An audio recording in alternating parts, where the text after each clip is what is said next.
I think one thing we can all agree on, no matter where you fall on the political spectrum, is that free speech is pretty important for a functioning society and especially in a democracy. And Section 230 is one of the most fundamental pieces of legislation that keeps free speech upheld. Essentially, it is a piece of legislation that states that when you post anything online, the service provider is not held accountable for the things that you post. That means that when I post a video on YouTube, YouTube is not being held responsible for the things that I say. It is not YouTube's responsibility to dictate what I can or cannot say. It is my own. That is in essence the idea of Section 230. If we did not have Section 230, things like criticism probably could not exist online, as if I criticized a company, a product, or anything else, and they decided to sue for defamation, that would hit YouTube. And what is the one thing that a company like YouTube would do? Well, they'll just not allow you to criticize that product or person anymore. That is why Section 230 is so important. And it is currently under threat by an absolute ghoul who wants to take your right to speak freely away. So, who is this person who's against your fundamental right to free speech? Well, it is Joseph Gordon-Levitt. You see, he has been part of this press conference called Hold Big Tech Accountable, something which I, in general, agree with. And he had this little speech about Section 230, and I want to sort of look at it and talk about it. Because I think Section 230 is incredibly important to online content creation, but also just to the internet as a whole. So let's just have this little reaction video and go directly into it. I have taken the liberty to exclude the first 56 seconds of the video as it's Joseph getting on stage and then explaining what Section 230 is. If you want to watch the entire thing, I have linked it in the description. You can just go there if you want to check it out. But I don't really want to rewatch something that I've already explained to you. So let's just get into the rest of it. Support this? Well, first and foremost, it's because I'm a dad, as the senator said. I have a 10-year-old, an 8-year-old, and a 3-year-old. And a lot of people here today are parents. So what he's doing here is trying to appeal to people's emotions. The idea of being a parent, because this is gonna, of course, be for the kids argument that we're gonna get into.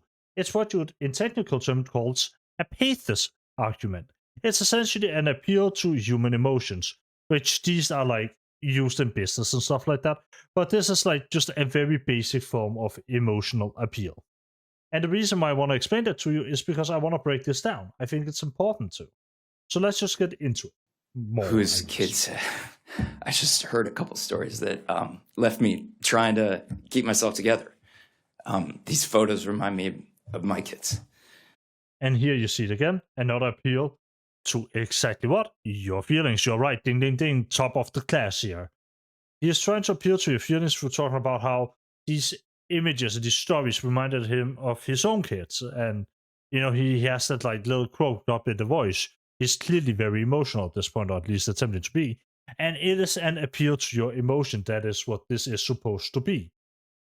And the harm that was done to these kids online might have been prevented if certain big tech companies knew that they could be sued. But under Section 230, they cannot be.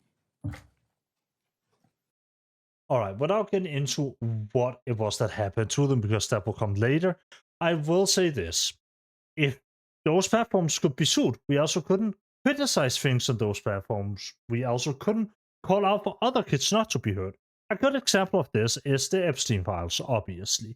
If you were gonna live under a government where you couldn't criticize the government under fear of the company that you are sort of posting things on, like the literal social media website that you're posting on being sued, well, then you can call out things like the Epstein files. You can call for their release, which would have led them to not being released, which would have led to more child cruelty.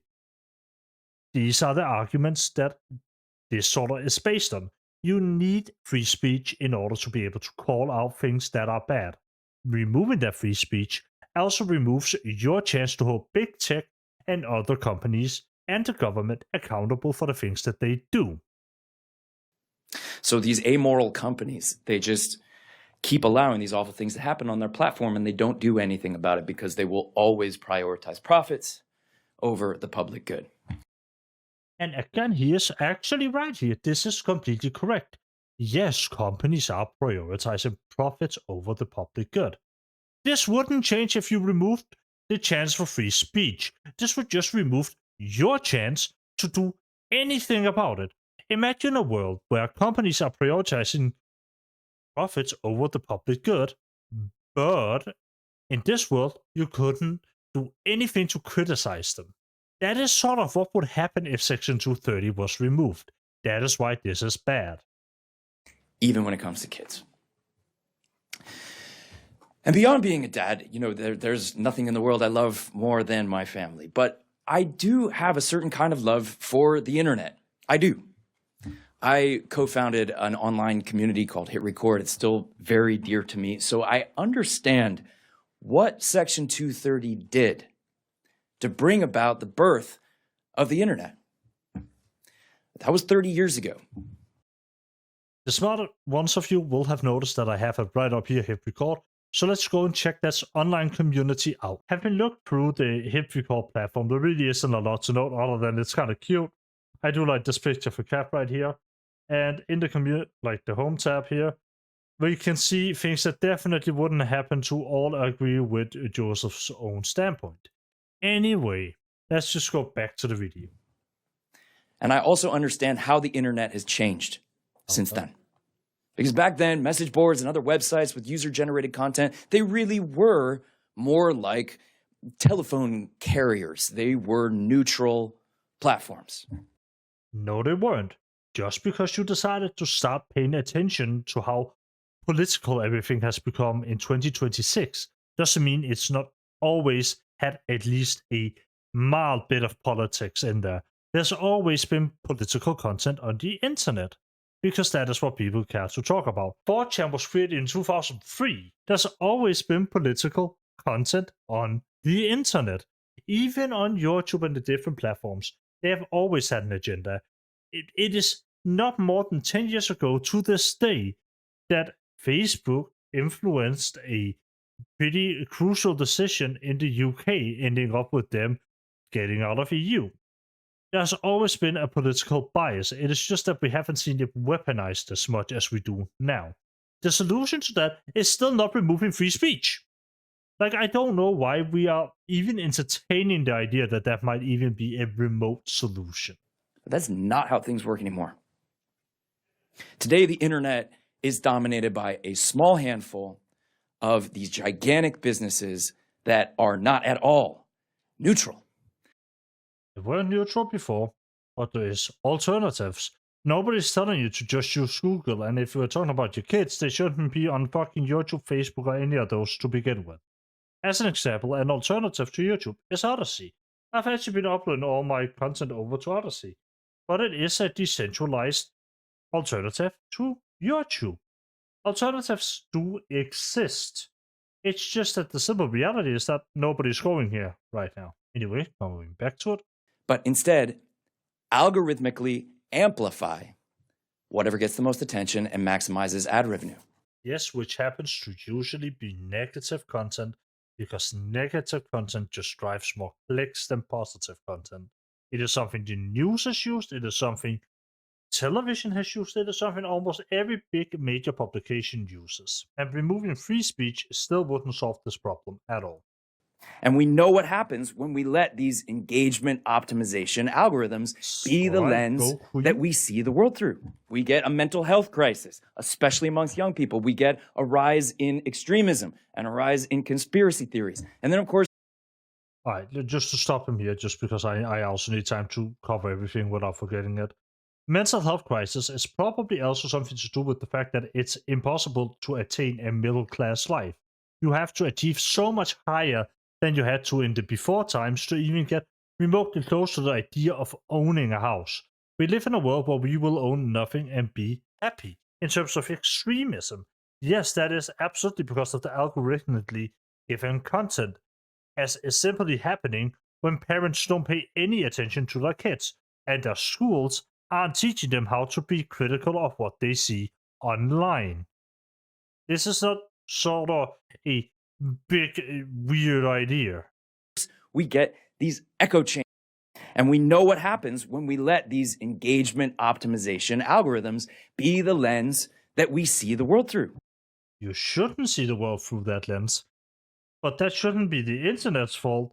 That is probably a failure of the school system who isn't teaching you how to think critically for yourself. And it's a failure of parents not giving any thought to what their kids are watching. We get a mental health crisis. The mental health crisis is true. There are body images that sort of gets faltered and flattered through online talk, where everything gets prettified through different filters and so on. That is very, very much true. However, removing Section 230 wouldn't change that. And that same mental health crisis might as well be caused due to the decline in economical status, where even to attain a just average home, you had to climb so much further than you've ever had to before. It is insane with the housing prices and everything else just sort of combining on top of each other, food prices and so on. Maybe that also has something to do with the fact that there's a mental health crisis. Especially amongst young people, we get a rise in extremism. The rise in extremism, yes, is because of the algorithm, but that is just as much due to the fact that parents don't look at all at what their kids are watching. If you just didn't give your kid a fucking iPad and left him in the room, then maybe he wouldn't end up watching Andrew Tate. If you just watched over him and did your job as a parent, you decided to put the little bugger into the world. If you decide to put him into the world, why not do the bare minimum? And a rise in conspiracy theories. And then, of course, the same thing goes here. A rise in conspiracy theories should also firstly be allowed to exist, because again, while I don't agree with a lot of conspiracy theories, I actually believe most of them are wrong, they still should be allowed to exist in the sense that you should be allowed to criticize the current government, no matter how it really looks. Of course, we get these echo chambers. The echo chambers is the big one. Yes, they are given through the algorithmically recommended content, where you will get recommended more of the same content that you already like, because the platforms value engagement and the time that you spend on a platform over things like maybe your own mental health. However, that is not a fault of the platform again. The solution isn't to remove the right to criticize here. If I couldn't criticize anything, then you just create a giant room where everybody would be like, yay, the government, yay, every new game is great. Yay, nothing would ever be criticized, because if you criticize it, the act of criticism itself could lead to the company that you're posting on, the website that you're posting on, being sued. These algorithms, they amplify the demonization of the other side so badly that we can't even have a civil conversation. It seems like we can't agree on anything. And that much is again true. But is not allowing people to speak really the solution to that? I am a strong believer in that the solution to the political divide that exists all over the world today is not through just forcing people to be oppressed and not speak out. It's not through making sure that you can't post anything online. Rather, it is through conversation, because most people aren't really that different when it comes down to it. It's just that it's easy when you sit behind a screen and type and so on, and there are other solutions to these issues. One that we have seen pop up is the identification token, where a little token will be swiped, and then once you've swiped that, there'll sort of be a notification of who you are on a platform. Thereby, you can't just fucking account, but people can see who posts what. And maybe, just maybe, the way that you should hold these companies accountable for that shouldn't be through silence and free speech, but through fact-checking and punishing bad actors who doesn't fact-check or just post randomly gullible, just regurgitated bullshit where it's clearly fake. Maybe that should be where we're looking. Maybe instead of removing free speech, we should look at AI videos being made that are just targeted towards trying to trick people. Again, that is not a fault of the company. that is a fault of the AI just existing like it does and being used uncritically, which is something that it seems that politicians kind of like. And yet, one of the only things that the American public seems to agree broadly on right now, left, right, and center, Republicans, Democrats, independents, we all agree that we don't trust these big tech businesses and we don't like the influence they're having on our lives and the lives of our kids. That is true. I don't think anybody likes big tech. But it's also just because they are extremely for profit to the absurd degree. And maybe, again, and I'm just throwing it out there, maybe it isn't a failure of free speech in Section 230. Maybe that is more of a failure on the idea of infinite growth, of just always growing, of not taking any concern with the human element within a company. Maybe a company shouldn't aim for potential infinite growth, but rather a combination of that, but also having these morals to aim for. Google circa 2000 was pretty good at doing exactly that. Well, if we want to do something about that, the right first step is to sunset Section 230. It's not going to solve everything, but it is the right first step. And I take a lot of hope being in this room today. This is truly a bipartisan group of people, and it's really representing. Honestly, I'd say that too, Like, yeah, of course, these people that I'm around, they're bipartisan. They would never, ever, ever say anything that would agree with me. The will of the American people. Despite the tech industry spending all kinds of money hiring lobbyists trying to kill this thing, we are here. So I want to thank Senator Durbin, Senator Graham for co-sponsoring this bill, and I have a message for all the other senators out there. I want to see this thing pass 100-0. No, why? Look, you can like it or you can dislike it. I don't really care where other people fall on this. But it's very clear that if this passes, it would limit the amount of free speech that you have. We live in a world that, despite everything, we have the availability to go online, hit record, and say whatever you want to say. And it should be like that. Because when it's like that, you can criticize, and then if you say something really stupid, other people can come and criticize you. They can correct you. That is how it should be. There should be nobody voting to give any more impunity to these tech companies. Nobody. And see here, I actually do agree. I do think there needs to be more sort of moral sides on the tech companies being held accountable. There should be tech companies being held accountable, but not for the things that I say on the platforms, but for the way they conduct business. Maybe the issue isn't in the sense that, we as consumers sort of say crazy things online. Of course, people gotta say crazy shit. Maybe the tech companies instead should be held accountable for conducting business in an immoral way, which sort of limits the entire purpose of this. Because again, removing free speech wouldn't fix this issue.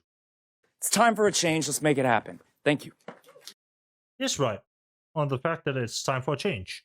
But the change should not be that we remove free speech. Now, I've of course yapped quite a bit about this today.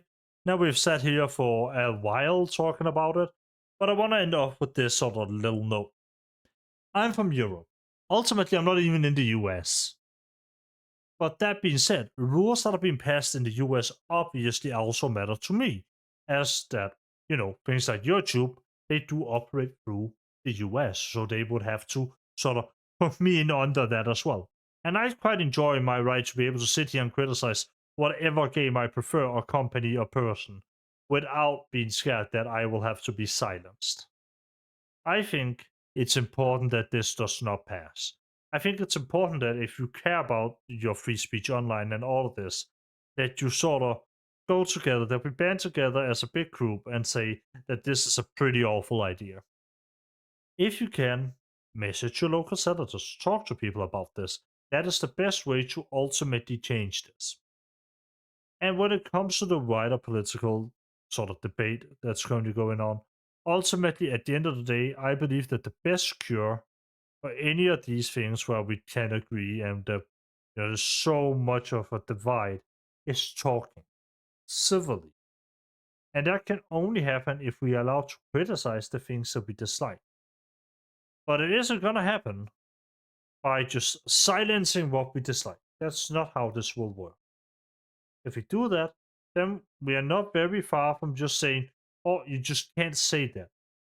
It is ultimately a move for power. That is what this ultimately ends up being. Hopefully, this won't pass. I've given my words on it now. If you enjoyed what you saw, please do the liking and the subscribing and all that. I, of course, normally do gaming stuff, and next week we will have a gaming video up again. And I've noticed that my glasses are very reflective. I'm sorry about that. But yeah, that's about it. I'll see you all in the next one. Have a nice day. Bye.